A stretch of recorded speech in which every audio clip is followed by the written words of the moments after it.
Hey guys, good morning. Welcome to another episode of Clangin and Bangin with Mikey, episode 147. And yeah, man, life album is completed. I literally have 42 tracks for my second album, which is Scorpio times Scorpio. Um, I haven't decided. I got so many fucking tracks. I don't know what to do with them. It's like, um, yeah, I didn't realize I had like 40 some odd tracks until when I went digging in my folders, and I'm like, wait, there's 42 tracks in there, and usually each album is probably gonna be between 10 to 15 songs. And I'm like, yo, I got so much heat in this shit. I don't know what to bring. I really don't. But I do know one thing, man. The production is gonna be better. The wordplay is gonna be better. The delivery is gonna be better because I didn't really have a bunch of plugins that I really never took the time to learn in its full extent. And now that I've been doing that, I'm like, yo, like I could have did this X, Y, and Z with this particular song on the Life album, or I could have did X, Y, and Z with that song on the Life album. You know what I mean? So it's taking time to realize that you know that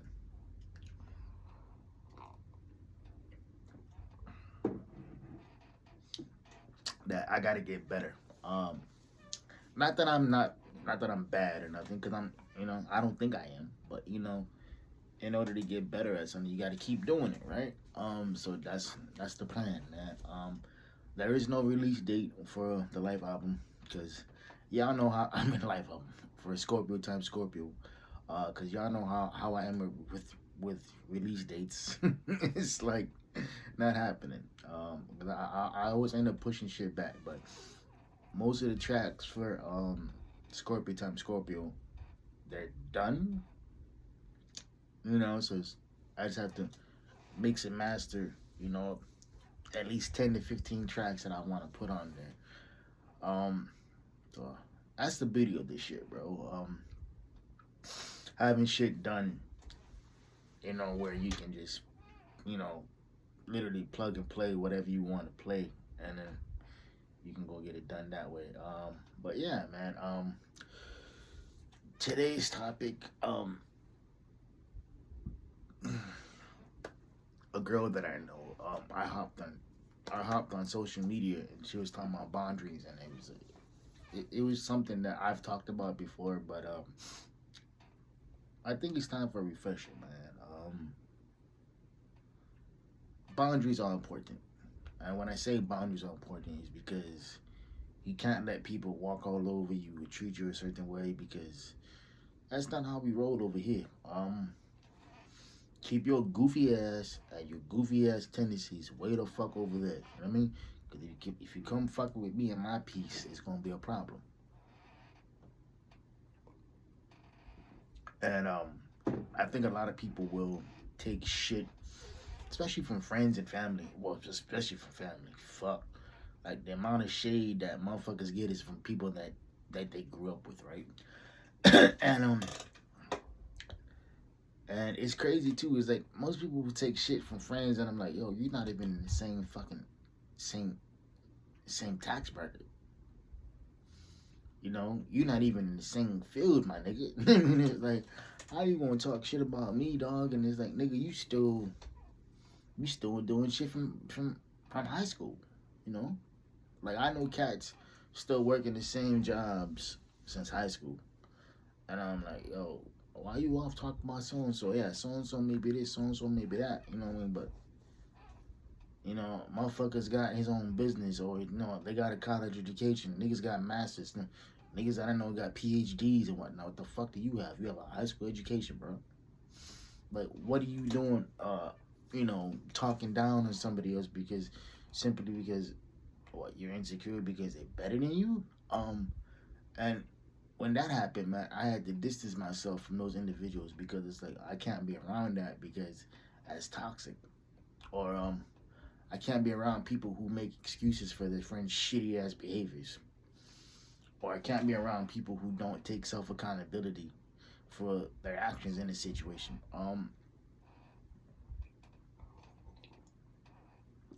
I don't necessarily cut people off. I do what I call I fade to black, meaning that hey, like unless you do some really fugazi fucked up shit, I ain't gonna block you. You know, not in social.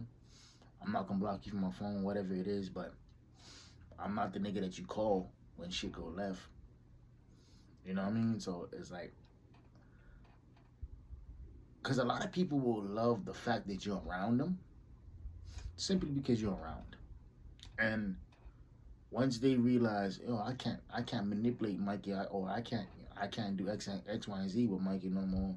Like they want to say, well, like how come you changed up? It's like, I changed up because I had to. I changed up because you wasn't appreciative of the energy I was giving to you, so I had to take that shit back. And when you take it back, man, a lot of people get in their feelings about it, and I'm like, you can't. Like, what are you gonna get in your feelings for? It's like you caused this shit to happen. It is what it is, and let's be real with it. You know what I mean? Like, let's be honest for a second. And I think a lot of people, man, they don't know how to do that. They don't know how to sit there and be like, okay, like this is what happened. Boom, boom, boom, boom. I'm sorry for what happened. And most of the time, it's people will do that as the very last ditch effort to keep you around. I'm like, no, it don't work that way, bro. Um, Especially when you shown an individual, I'm not just talking about me. I'm talking about people in general, where like you're not trusted. You know, your word ain't shit. Uh, you're softer than baby shit. You know what I mean? It's like, you know, you're petty. You're narcissistic. Well, being petty is not a bad thing.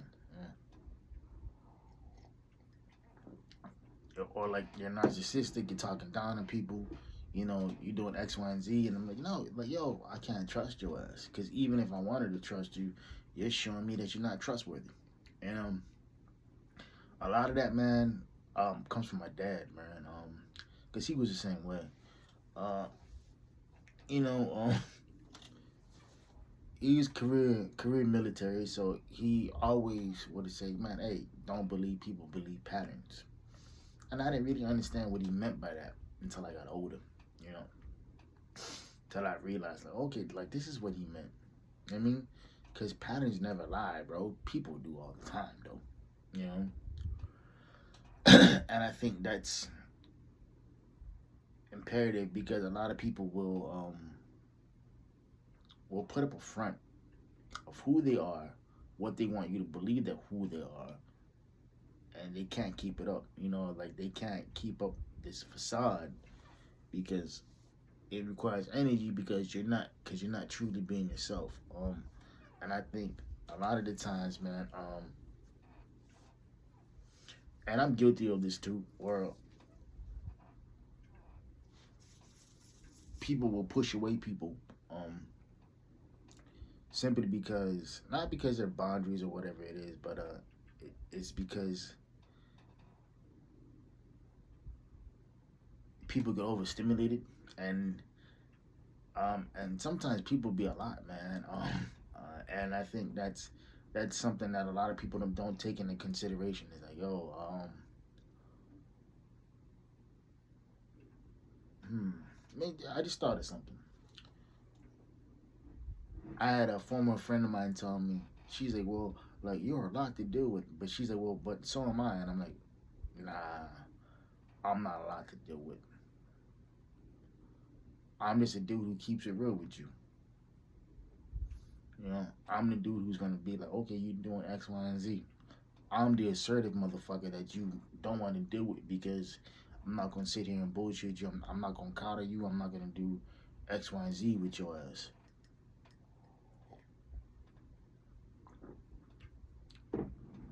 And I think that's important, man. I think it's important to realize that who you're dealing with and the capacity that you're dealing with them in.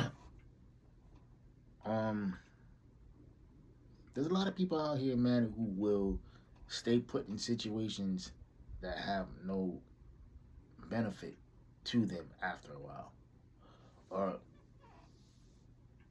or they'll go to therapy, whatever it is, and do all the steps and this and that, and like, oh, whatever the fuck y'all do in therapy, and they'll go right back out and give the same motherfucker that they talked to the therapist about an opportunity to fuck up their life again. And it's not just women, it's men too, you know. And I get it, you know. You you you know, you miss what you had access to. You miss what you know what brought you comfort. But at the same time, it's like, is it really worth it? It's not, man. There's a reason why this shit didn't work out the first time, or the second time, or the third time. Going back for a fourth time, it's not gonna change shit.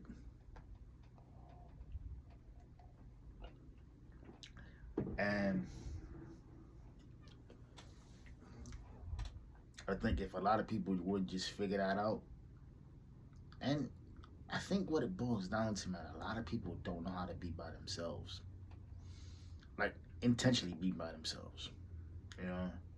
They don't know how to be by themselves because they always need somebody else around them. You know? Um,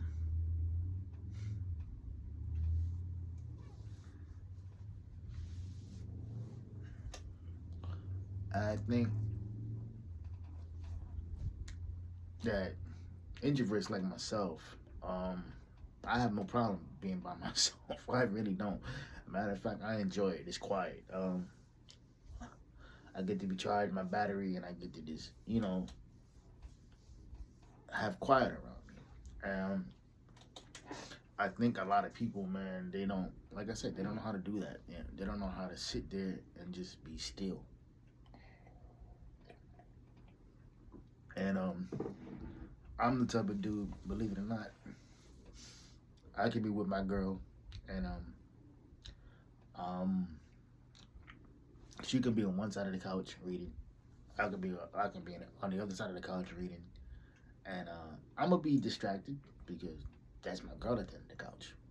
But at the same time, I'm gonna I'm gonna enjoy the quiet too. You know, sometimes, you know, when you're dealing with people, and especially with introverts too, you don't have to announce that you're in the room. We know that you're in the room. We just want you there. You know, that's a difference. Just being present for us and this little, I don't want to say moments that aren't important, but those little details in those moments that make it important. Um, because with me, and honestly, what I'm big on is quality time and good people, good times. Speaking about that, my couple of my work friends, they all came out. They all came out for a little, a little, like, I guess birthday celebration. And so we went out, had some lunch. Went bowling afterwards, and after a while, but other than that, no, just chilled. Didn't really do too much, and but it was fun, man. Because I am the introvert of the group that got illegally adopted, and I don't think they're gonna get me back. um, but yeah, man, it's cool because I've never really been the type to. Not that I find it hard to make friends. I just don't. Um,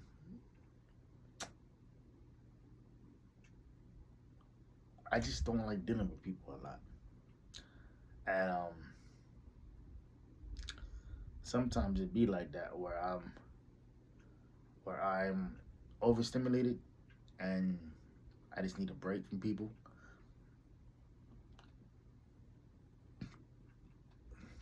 But I did appreciate being thought of and everything too. I don't expect anything for my birthday, except good vibes and good people. I'm never one of them dudes that you know that are gonna be like, oh well, you gotta get me gifts. I'm like, no, no, no. The fact that you spending time with me is good enough for me. You know what I mean? I don't need anything else from individuals like that.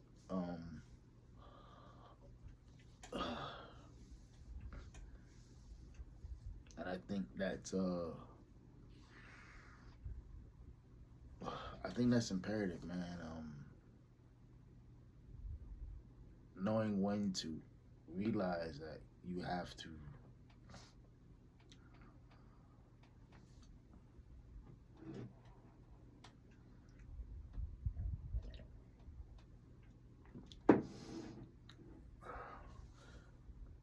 quality time is important, and it's something that you know it's one of the five love languages. Me myself, if you're spending time with me, that's important to me. If you're making time for me, that's important for me, and I see all that, all the little details and everything like that too. I may not mention anything, but I do see it, and I do appreciate it. Appreciate it. And I think a lot of times, man, people get caught up in situations where they're not seen or they're not heard, and it creates frustration because they're like, "Yo, here I am doing all this shit for this person and or this people, you know, and I'm not being heard or being seen." Frankly, because you want to be heard and be seen by the person that you're with, whether it's a relationship, marriage, or whatever it is, right? Um, and if you're not being heard or being seen, you're gonna go somewhere where you're gonna get that, you know, those needs met. And in the process of doing that, it creates a situation where, okay, like if you do that, you know, not that you're emotionally cheating on your significant other, because whatever it is, what it is, right? Um, I think that if you don't understand that your needs aren't being met, you can't stay in that situation. Um, you can't stay in that situation because it doesn't serve you. Um, whether you're married and you're cheating on your husband or your wife, whatever it is, it's like there's a reason why you're doing it. I'm not saying that infidelity is okay, because it's not. And there's different forms of infidelity where it's not just physical, you know.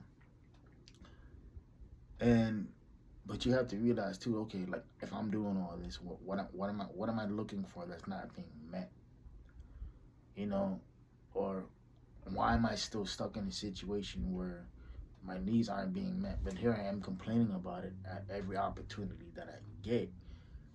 And it all boils back down to boundaries, man. It's like if you have boundaries, stand on them boundaries and be firm with them, Like never let a motherfucker push you around or or gaslight you or anything like that, because at the end of the day, you are important and so is your happiness.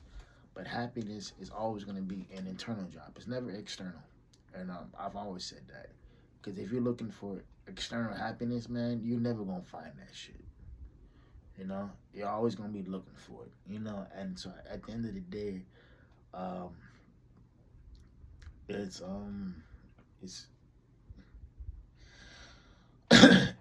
it's interesting because until you point it out to people, I don't want to say that people don't know, but it's almost like they're oblivious to it because all they know is this toxic cycle. And once you point it out to them that, yo, like what you're doing isn't conducive to a healthy lifestyle or isn't conducive to a healthy mental space, because it's not. You know, go find your happiness. Be with somebody who sees you, understands you, hears you, um, physically rocks your world. Y'all know what the fuck I mean. I'm not gonna break it down for you. But also be with somebody who listens to you and sees you. You know, I said that twice because it's true. Because physically anybody can get into the sack and do what they do, and some people do it well, some people don't do it well. But what boils down to is like, does this person see you? Do they hear you? You know, do they understand where you're coming from? You know, because every situation I'm in, I tell the girls that I'm seeing or dating, whatever at the time, is like, yo, do you want solutions or do you want venting? Because and they'd be like, huh? We're like, yeah. I was like, do you want which ones do you want? Because if you go solutions, we'll have a conversation where I'll give my input, what you should do, this and this and that, yada yada yada, right? But if you want venting, see, this is where paying attention comes into play. Whether they like fresh fruits, candies, whatever it is, or you know, all that shit, right? Or it doesn't matter. If she wants to vent, simply, all right, babe. I got your favorite stuff in the fridge, and let me cut up some fruit, and then I'll sit down and listen. Do that, and watch how your girl changes around you, and watch how she just goes from this hardened individual to her feminine energy, and she'll do it naturally, cause she'll be like, he was really paying attention this whole entire time, yeah. And once you figure that out, man, once you figure everything out, how your girl operates or how your man operates, you'll save yourself a lot of time and a lot of energy, because you're gonna show this individual, okay, like he or she's really paying attention to what I need, you know. And a lot of communication is nonverbal, you know. So, and once you figure that out, man, everything else is gonna fall into place. Anyway, this is about 22 minutes of your life that you won't get back. Hope y'all keeping the 4Ps. Private player, positive pushing. I'll see y'all next week Sunday. I love y'all. Ghost, and like I always say, know your worth, because you're better than what you're doing. Peace.